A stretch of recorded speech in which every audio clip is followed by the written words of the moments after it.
பஜ்ஜி, போண்டா, வடை, முறுக்கு, மிக்சரு, புரோட்டா, அப்புறம் இந்த பேக்கரி ஐட்டம் இந்த மாதிரிலாம் போட்டு வெளுத்து வாங்கினீங்கன்னு வச்சுக்காங்க. இப்படி இருந்தேன்னா இப்படி ஆயிட்டனே அப்படின்னு சொல்கிறது நல்லா இருக்காது.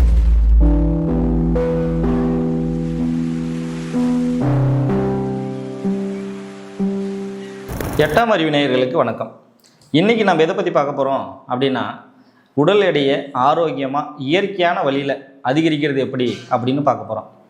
நம்ம உடலில் கொழுப்பு கழுத்து, இடுப்பு, தொடை இந்த மாதிரியான இடத்துல எக்ஸ்ட்ரா படிஞ்சு அது அசிங்கமாக இல்லாமல் நல்லா கட்டுமஸ்தாக ஆரோக்கியமாக இருக்கிறத எப்படி, ஆரோக்கியமாக நம்ம இயற்கை வழியில் உடல் எடையை எப்படி அதிகரிக்கிறது அப்படின்றத விளக்கமாக பார்க்க போகிறோம். இது பெரியவங்களுக்கும் இளைஞர்களுக்கான பதிவு மட்டும்தான். இது குழந்தைங்களுக்கு இதில் எந்த பதிவும் இல்லை. இப்போது உங்களுடைய பிஎம்ஐ வேல்யூ, அதாவது பாடி மாஸ் இண்டெக்ஸோட வேல்யூ 17க்கு குறைவாக இருந்தாலோ, இல்லை ஒரு 3 மாதத்துலேருந்து 6 மாதத்துக்குள்ளே ஏதாச்சும் உடல்நல குறைவு ஏற்பட்டிருந்தாலோ நான் சொல்கிற மருத்துவ பரிசோதனையை கட்டாயம் நீங்கள் எடுத்துக்கணும். அதாவது பிபியோட அளவு, பிளட் ப்ரெஷரோட அளவு, 3 மாதம் சர்க்கரையோட அளவு, அதுக்கப்புறம் யூரியா, கிரியேட்டினின், யூரிக் ஆசிடு, அதுக்கப்புறம் லிப்பிட் ப்ரொஃபைல், அப்புறம் லிவர் என்சைம் டெஸ்ட்டு, அப்புறம் 3 மாதத்துக்கான சர்க்கரையோட அளவு, அப்புறம் ஹெச்பின்ற ஹீமோகுளோபின், டிஎஸ்ஹெச் அப்படின்ற தைராய்டு ஹார்மோன் டெஸ்ட், இதெல்லாம் நீங்கள் கட்டாயம் எடுத்து சரி பார்த்துக்கணும். பக்கத்தில் உள்ள மருத்துவரை அணுகி இதுக்கான ஆலோசனையை நீங்கள் செஞ்சுக்க வேணும். இதில் ஏதாவது சத்து குறைபாடு அந்த மாதிரி ஏதாச்சும் இருக்குது அப்படின்னாலையும் நீங்கள் அருகாமையில் உள்ள மருத்துவரை சந்தித்து ஆலோசனை எடுத்துக்காங்க. இந்த மாதிரியான பிரச்சனை எதுவுமே இல்லைங்க, நான் ஹெல்த்தாக தான் இருக்கேன், நல்லா தான் இருக்கேன், நல்லா நிறைய சாப்பிட்றேன், அப்படி இருந்தும் என் உடலில் எடை கூடவே மாட்டேங்குது அப்படின்னு சொல்கிறீங்களா? உங்களுக்கான எளிய முறையில் ஆரோக்கியமாக எப்படி உடல் எடை அதிகரிக்கிறதுன்றதை நாம் இப்போ தெளிவாக பார்க்கலாம். நான் முன்ன ஒரு பதிவில் என்ன சொல்லியிருந்தேன் அப்படின்னா, தொப்பை குறையிறதுக்கு அதிகமாக மாவுச்சத்துள்ள உணவு எடுத்துக்காதீங்க சொல்லியிருந்தேன். அதனால் அது குறையிறதானே சொல்லியிருக்காரு. இப்போ அதிகப்படுத்துறதுக்கு நான் உணவாக எடுத்து வெளுத்து வாங்கலாம் அப்படின்னு நினச்சிட்டு பஜ்ஜி, போண்டா, வடை, முறுக்கு, மிக்சரு, புரோட்டா, அப்புறம் இந்த பேக்கரி ஐட்டம் இந்த மாதிரிலாம் போட்டு வெளுத்து வாங்கினீங்கன்னு வச்சுக்காங்களேன், உடம்புல கொழுப்பு தான் அதிகமாகி உப்பிட்டு போயிடுவீங்க. அது சரி வராது. அதனால் நல்ல ஆரோக்கியமான உணவை எடுத்து எப்படி கட்டுமஸ்தான உடலாக இருக்கிறது, நாம் எடையை அதிகரிக்கிறது அப்படின்னு சொல்லிட்டு நாம் விரிவாக பார்க்கலாம்.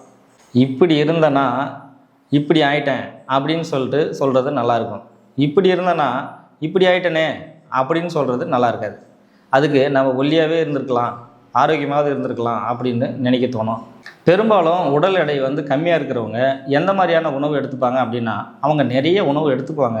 ஆனால் அந்த உணவில் அதிகப்படியான கலோரி இருக்காது, புரதச்சத்து இருக்காது.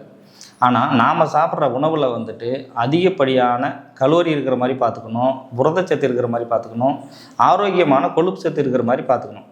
அப்புறம் விட்டமின்ஸு, மினரல்ஸு, தாதுப்புக்கள் இந்த மாதிரி சரிவிகிதமான சத்துக்கள் நம்ம உணவில் இருக்கிற மாதிரி எடுத்துட்டா தான் நம்ம உடல் ஆரோக்கியமாக எடை கூடும். அதே மாதிரி இந்த மாதிரியான உணவுக்கு கலோரி டென்ஸ் ஃபுட்ஸ் அப்படின்னு சொல்லுவாங்க.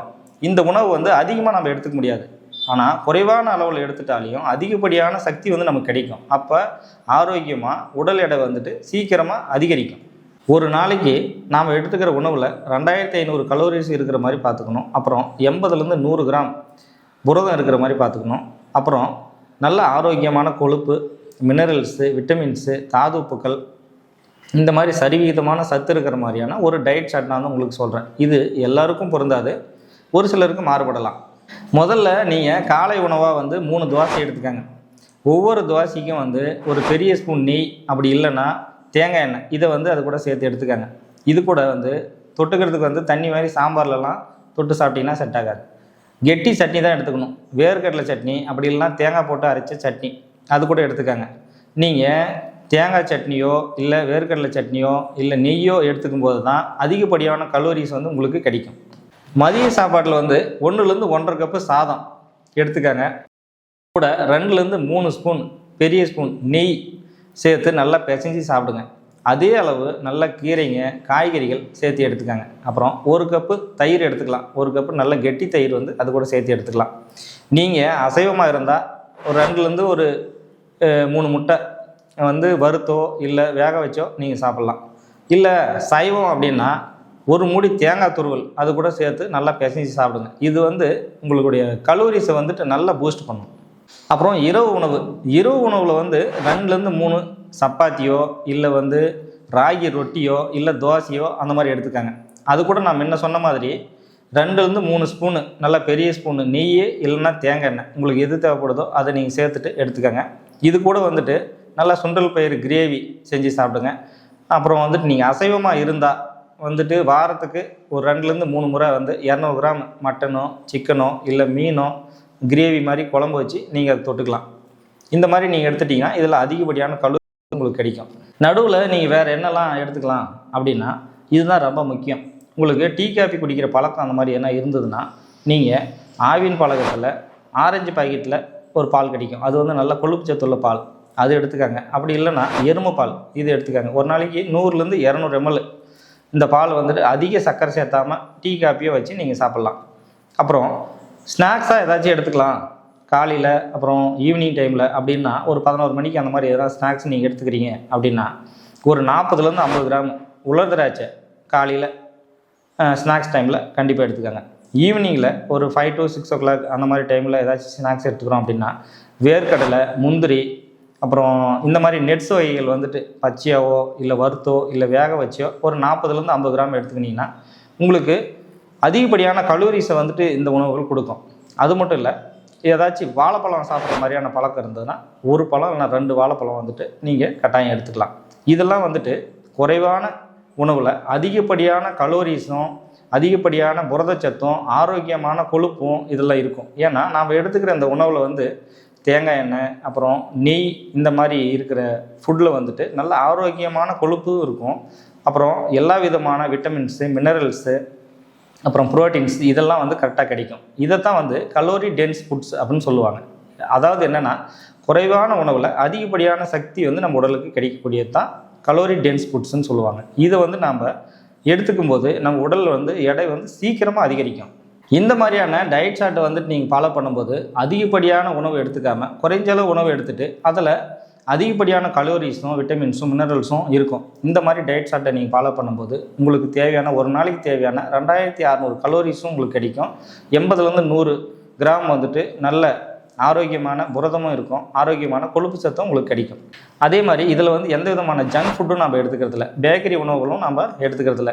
அப்புறம் உயர்தரமான ப்ரோட்டீன் பவுடரும் நம்ம எதுவும் எடுத்துக்கிறதில்ல. நம்ம அருகாமையில் இருக்கிற மளிகை கடையில் கிடைக்கக்கூடிய பொருளே நம்ம வாங்கி நாம் பயன்படுத்தும் போது குறைவான உணவில் அதிகப்படியான சத்துள்ள கலோரிஸ் உள்ள விட்டமின் மினரல்ஸ் உள்ள உணவாக நம்ம எடுத்துக்கும் போது சீக்கிரமாக உடல் எடையை அதிகரிக்க முடியும். இந்த சூட்சமத்தை நீங்கள் தெரிஞ்சிட்டாவே, அதாவது என்ன சூட்சம் அப்படின்னா ஆரோக்கியமான நெய், தேங்காய் பால், அப்புறம் தேங்காய் துருவல், தேங்காய் சட்னி, கடலை சட்னி, இந்த மாதிரி தேங்காய் எண்ணெய், இந்த மாதிரி வந்து ஆரோக்கியமான உணவை நீங்கள் வந்து எடுத்துக்கும் போது இந்த மாதிரியான சூட்சமத்தை நீங்கள் புரிஞ்சிக்கும் போது உங்கள் வீட்டில் இருக்கிற உணவு முறைக்கு தகுந்த மாதிரி நீங்கள் இதை மாற்றி ஆல்ட்ரு பண்ணி சாப்பிட்டு உங்கள் உடல் எடையை ஆரோக்கியமாக நீங்கள் அதிகப்படுத்திக்கலாம். இந்த மாதிரியான உணவு முறை கூட நீங்கள் கரெக்டான எக்ஸசைஸ் பண்ணும்போது உங்கள் உடல் வந்து நல்லா கட்டுக்கோப்பாகவும் நல்ல உடல் எடை அதிகரிக்கவும் செய்யும். அது எந்த மாதிரியான எக்ஸசைஸ் பண்ணணும் அப்படின்னா ரன்னிங்கு, வாக்கிங்கு, ஜாக்கிங்கு இந்த மாதிரியான கார்டியோ எக்ஸசைஸ் வந்துட்டு லேடிஸாக இருக்கட்டும் ஜென்ஸாக இருக்கட்டும் அதிகமாக செய்யக்கூடாது.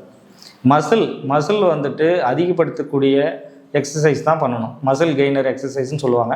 இது நல்ல ஒரு ஜிம்மில் நீங்கள் வந்து நல்ல ஒரு உடற்பயிற்சி நிபுணரோட ஆலோசனையோட கேட்டு நீங்கள் அதை செய்யலாம்.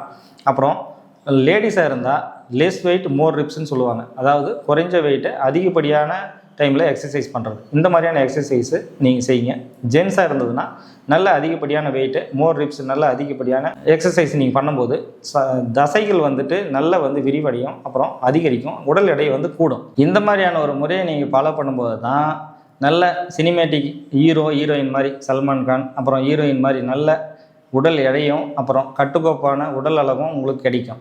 இதெல்லாம் விட்டுட்டு நீங்கள் பிஸ்கெட்டு, அப்புறம் வந்துட்டு பேக்கரி உணவுகள், ஜங்க் ஃபுட்ஸு, அப்புறம் எண்ணெய் பதார்த்தங்கள், வடை, முறுக்கு, போண்டா, இந்த மாதிரியான புரோட்டா, இந்த மாதிரி ஐட்டங்கள் வந்து நீங்கள் வந்து வெளுத்து வாங்கும்போது உங்கள் உடல் வந்துட்டு வீங்கிட்டு போய் அசிங்கமாகிடும். அது மட்டும் இல்லை, நிறைய வியாதி வர்றதுக்கான காரணமாகவும் அமையும்.